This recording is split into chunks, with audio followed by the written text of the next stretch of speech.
All right, so today we're working on graphing quadratics, and literally all of this is Algebra 2 and Algebra 1 review, so I'm really hoping that you guys are okay with this, but let's go ahead and go through some examples and do a full-on review just so that we're kind of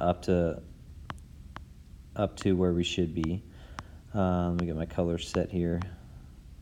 So let's recall the parent function for a quadratic parent function.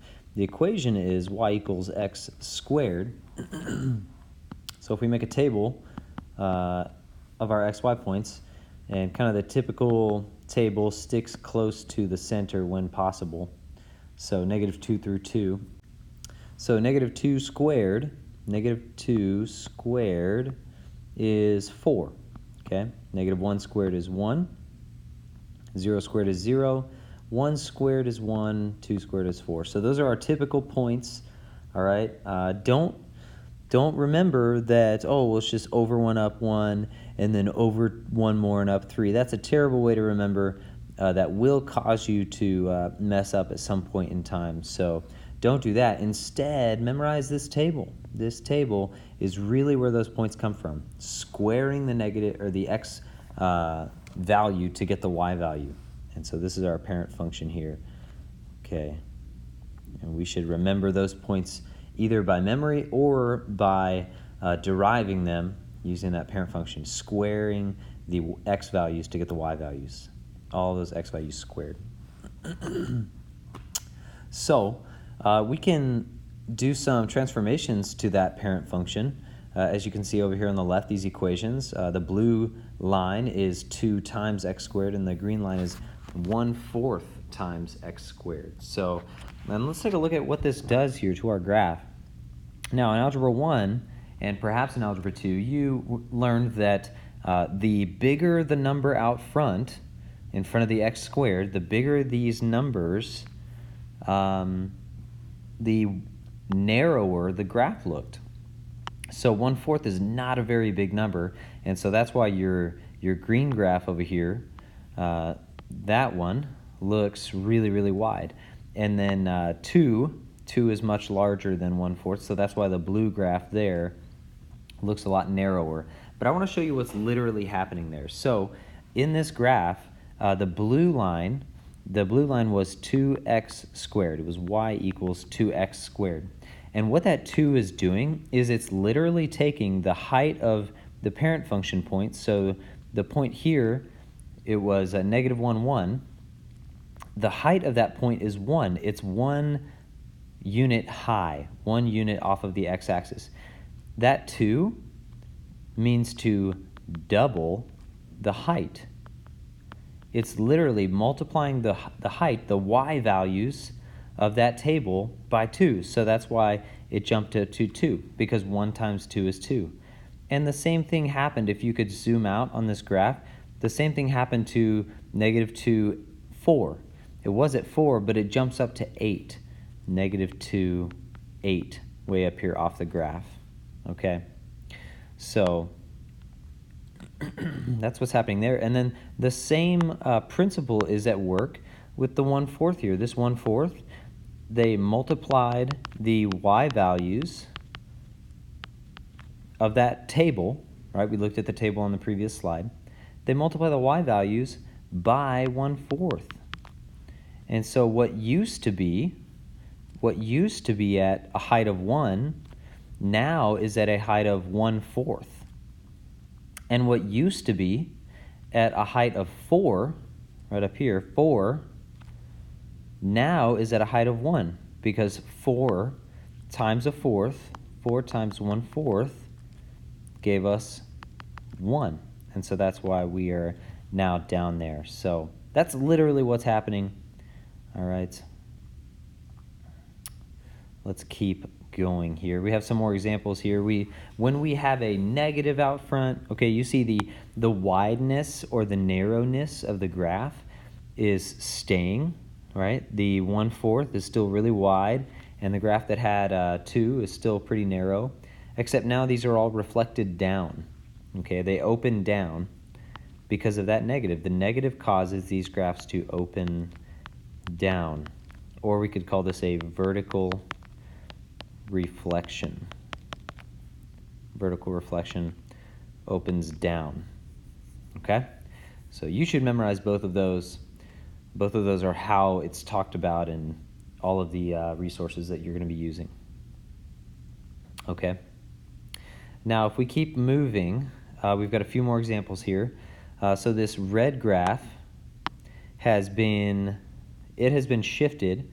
So this was the vertex of the parabola, but it's been shifted 1 unit to the left and then 2 units down. Okay, 1 unit to the left and then 2 units down. And let's look at the equation here. Well, there's the 2 units down, right? Any adding or subtracting that's at the end, away from the x, not with the x, but away from the x, that's up and down. And it's down because it's negative. And then any adding or subtracting that's with the x is left and right, okay? So adding or subtracting a number is, with the x, well, we'll start with away from the x. Away from the x is up and down. And then with the x is left, right, and it's always opposite. Always opposite. And so this +1 here, that sends it to the left 1. It's always opposite of what it should be. All right. So if we look at the blue graph here, we have a +1 that should be up 1, and then we have a -2 that's with the x. Notice how it's in parentheses with the x. Okay, it's in those parentheses with the x. So -2 sends it to the right 2, and that's what we should see when we look at the graph. Up 1 and to the right 2. So let's look over here at the graph. Sure enough, it went up 1 and then to the right 2. That's where our vertex ended up. So that's exactly why it's moving in that direction, that many units. And then the last one here, we have -2 at the end, so down 2, and then to the left 3. To the left 3. Okay. And each of these equations is written in what we call vertex form. Vertex form. Okay. So let's talk about what vertex form really is, just off to the side here, or wherever you have space. Vertex form goes like this: y equals a times x minus h squared plus k. And let's explore these numbers for h and k, because in these examples we have some numbers plugged in for h and for k. So let's look at this. For this example, h was, we have a 1 in there for h and then a -2 for k. So let's take a look at our red graph here. The vertex of this red graph is -1, 2. -1, 2. And so what do we notice here? What's the connection? Oh, -2, I mean. -1, -2. So we see that the k that we had in our equation, that number at the end, that's the y value of our vertex. All right, we could see that if we tracked all the vertices. So on the blue graph, the vertex is 2, 1, and on the green graph, the vertex is -3, -2. And we could see, look at that, look at all the last numbers. On the blue graph, that was a +1 at the end. The y value of the vertex is 1, okay? And then the green graph, a -2 at the end, and look at that, you have a -2 for the y value of the vertex. So whatever is in the k spot, whatever's in the k spot, that's the y value of the vertex. Okay, and then take a look at what's happening with the h spot. So those h numbers, whatever is in the h spot, there, and there. So let's look at the red graph. We had -1 for the x value, and we had a +1 inside with the x. On the blue graph, we had a -2 inside with the x, and we had a +2 with that for that vertex, the x value of the vertex. And then on the green graph, we had a +3 with the x, and then we had a -3 as our x value for the vertex. So what do you notice? They're taking the number, and then they're just switching the sign, and that's how they're getting these vertex points. And so our vertex is the h value. It is the h value. It is the number for h, but it's always opposite.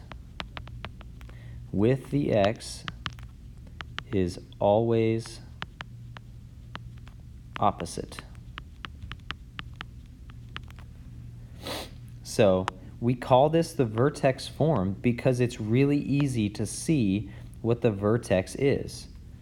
We call it vertex form because it's really easy to see what the vertex is. That's a really important thing to know because that's going to be on your homework. We call it vertex form because it's really easy to see what the vertex is. Okay? All right, so let's do a little bit more work here. We're going to, and the last thing, we have these multipliers out front. If we have a multiplier out front, the same rule applies as the examples we were looking at above. The larger the number, the narrower the graph. The larger the number, the narrower the graph. Okay, so these numbers, I want you to multiply the y values of the graph, the y values of the table, to those numbers whenever you're graphing them. All right, you've got your vertex. You know how to find your vertex. H and K, remember, always do the opposite of the sign that you see with the x. And then multiply the y values of your table with that multiplier out in front. Okay? And we see that we have those, the negatives cause a reflection. You can see that in the blue and the green equation. The blue and the green equation right here and right here.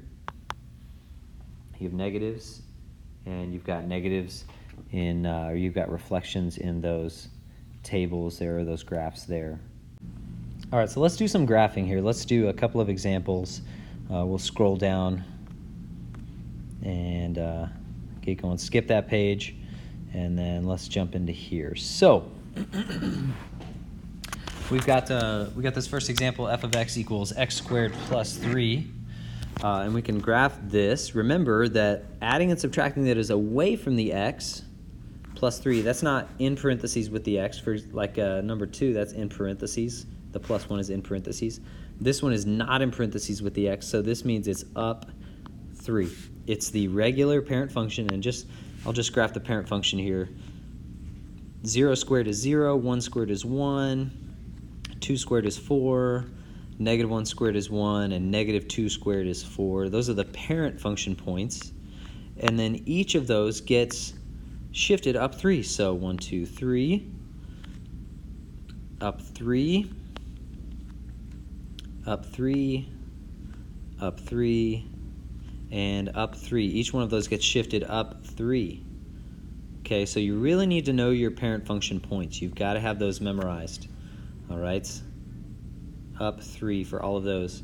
And then let's look at the shift that's happening here in number 2. We have x plus 1 in parentheses with the x, right? It's with the x. And so our graph is shifting, and it always goes opposite. When it's with the x, it's opposite. So this is shifting left 1. So again, our parent function points right there, 0 squared is 0, 1 squared is 1, 2 squared is 4, -1 squared is 1, -2 squared is 4. And these are all shifting to the left 1, so to the left 1 unit. 1 unit to the left, each one of them. And there is our parabola. Okay. So you're just shifting for those, shifting appropriately. And then we'll do a few more examples, and then we'll be done. All right, let's do a couple more. Here we go. Then very next one.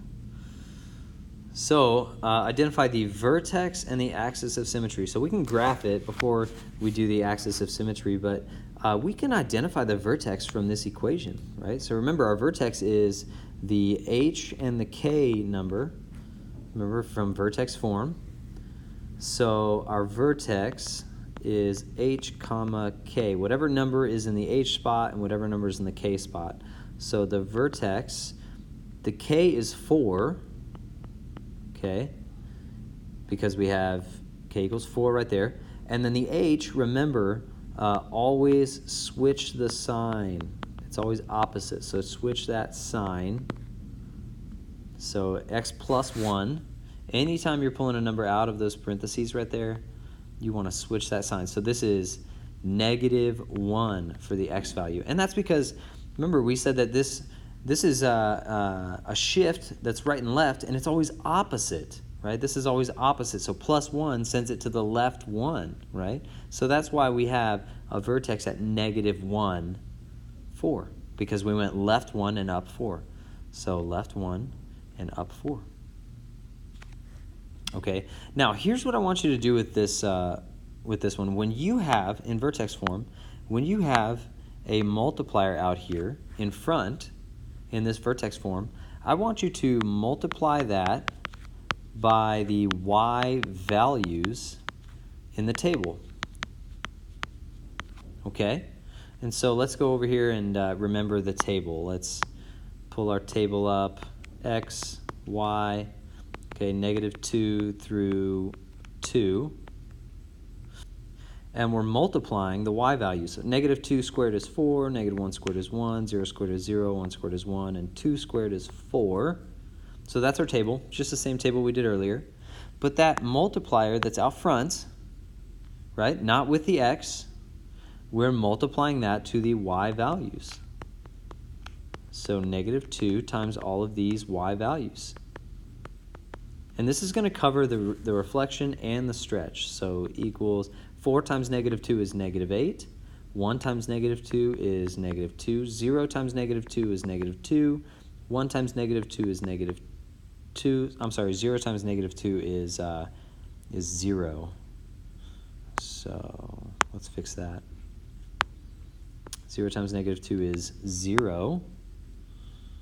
0, and then 4 times -2 is -8. All right, and cross out the old y values. Don't keep them, cross them out so you don't get confused. And we're plotting these points now, okay? So these points are the points that have been stretched and reflected. So -2, -8, -1, -2, 0, 0, 1, -2, and 2, -8. Okay? Now, so that's what you do first. You multiply the y values by this multiplier right there. And then you go in and look at your vertex. You know, because it's in vertex form, it's easy to find the vertex. You know that the vertex is right here at -1, 4, my green dot. But your old vertex was at 0, 0. So how did it get there? Well, it went to the left 1, and then up 1, 2, 3, 4. To the left 1 and up 4. So you need to make all of your dots do that same. To the left 1 and up 4. 1, 2, 3, 4. And there you go. To the left 1 and up 4 for the other dot. To the left 1 and up 4. Okay, and then your 2 dots at the bottom there. To the left 1 and up 4. To the left 1 and up 4. Okay, so make all of the dots move just as you saw your vertex got moved.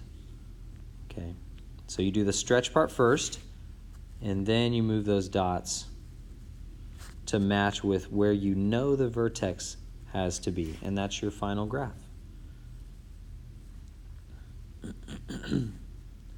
So step 1, this is step 1, the table part. And then step 2 is to move all of the dots left 1 and up 4 right along with your vertex. Step 1, step 2. Okay? All right, so go ahead and try this one on your own, see if you can do it, and then I'll do it, and you can kind of watch how I do that. Okay, so pause the video and try it on your own. Okay, so hopefully you tried it on your own, and real quick, we forgot to do the axis of symmetry on this example above. So the axis of symmetry, that is the line that cuts the parabola in half. So in this case, it's a vertical line that kind of runs right down the middle. It's like the mirror. Think of it as a mirror. Okay, and that's a vertical line. So think about it this way. We always write this equation as x equals or y equals. And this is a vertical line. So vertical lines are always x equals. So it's x equals. And then where does it cross the x-axis? Right here at -1. So x equals -1. That is our axis of symmetry equation. Okay? So that's just the mirror line. If you had to cut this in half, right, it's the line that's like a mirror. Same thing on both sides of that axis of symmetry. Okay, number 1, we have a 2. We got a multiplier out front. So remember my first step, step 1, was to multiply the table values, and specifically the y values, by that multiplier that's out front, so times 2. So remember our point, -2 squared is 4, -1 squared is 1, 0 squared is 0, 1 squared is 1, 2 squared is 4. And you're multiplying those by that multiplier that was in the front of the equation. So 4 times 2 is 8, 1 times 2 is 2, 0 times 2 is 0, 1 times 2 is 2, 4 times 2 is 8. And we cross out the old y values. And so these new points cover that vertical stretch. Now you can see our graph as I plot these points. You can see that it's been stretched. It looks like a big hand from the sky reached down and grabbed those points and pulled them all up. Okay. And then go check your vertex. So if you look at your vertex, this is down 5. Okay, the -5 at the end is down 5, and then the +2 with the x. Remember, everything that's with the x is opposite. So this is left 2. Okay, so each one of these points goes to the left 2 and down 5. There's our new vertex. And then make every one of them do that as well. So left 2, down 5. Left 2, down 5. And then these points at the top, left 2, down 5. And left 2, down 5. Those are our new points.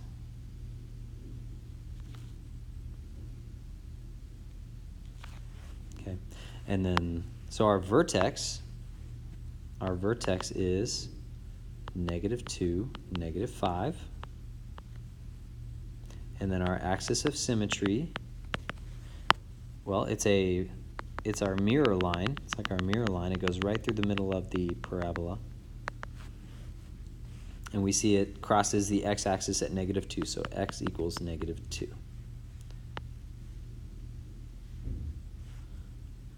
Okay, so that is graphing. We're going to continue with graphing tomorrow. We've got another form. We're going to learn how to graph from standard form like that. And so we'll pick up these same notes tomorrow. But for now, that is your lesson. Go ahead and go complete 8.5 in Math Excel. And you guys will pick up with the other video tomorrow.